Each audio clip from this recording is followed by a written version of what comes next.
একসাথে 6টা কেক বানালাম। সাথে ছিল নাম্বার ডিজাইন এবং অ্যালফাবেট ডিজাইন।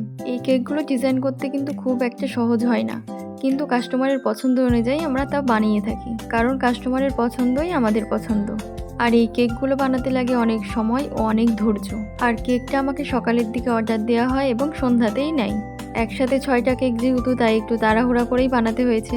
কেকগুলো বানানোর পরে যখন তোমাদের মুখের হাসিটা দেখি আর অনেক সুন্দর সুন্দর রিভিউ দাও, তখন আমার পরিশ্রমটা সার্থক হয়।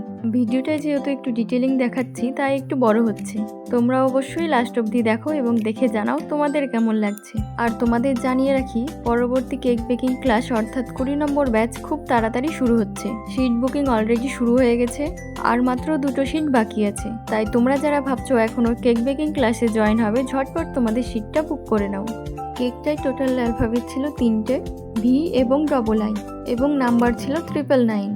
এর আগে ছবি যখন পোস্ট করেছিলাম, অনেকেই জিজ্ঞেস করেছিল এটার মানে কি। আমি নিজেও জানি না এটার মানে কি, আমাকে অর্ডার দেওয়া হয়েছিল তাই আমি বানিয়েছিলাম। তোমাদের যদি কারো জানা থাকে অবশ্যই কমেন্টে জানাবে। কেকগুলো কেটে কেটে আমি শেপ অনুযায়ী নিয়ে আসছিলাম। আর তোমরাও যারা তোমাদের স্পেশাল দিনটাকে আরও সুন্দরভাবে সাজিয়ে তুলতে চাইছো, অবশ্যই আমার সাথে যোগাযোগ করো। তোমাদের পছন্দ মতো কাস্টমাইজ কেক এখানে পেয়ে যাবে। আর অবশ্যই চেষ্টা করবে 1 থেকে 2 দিন আগে অর্ডার কনফার্ম করার। সব শেপগুলোর আমি ভিডিও করিনি, কারণ সবগুলো করলে ভিডিওটা আরও অনেক বড় হয়ে যেত। কেকগুলোর ক্রিম দিয়ে ডেকোরেশন কমপ্লিট। এবার কিছুটা সুগার বল ছিটিয়ে দিয়ে আমি কেকের লুকটা ফাইনাল করছি। তোমরা অবশ্যই দেখে জানাও তোমাদের কেমন লাগলো। ভালো লাগলে অবশ্যই একটা লাইক কমেন্ট করে যাবে। টাটা, সকলে সুস্থ থাকো, সাবধানে থাকো। দেখা হচ্ছে পরের একটি ভিডিওতে।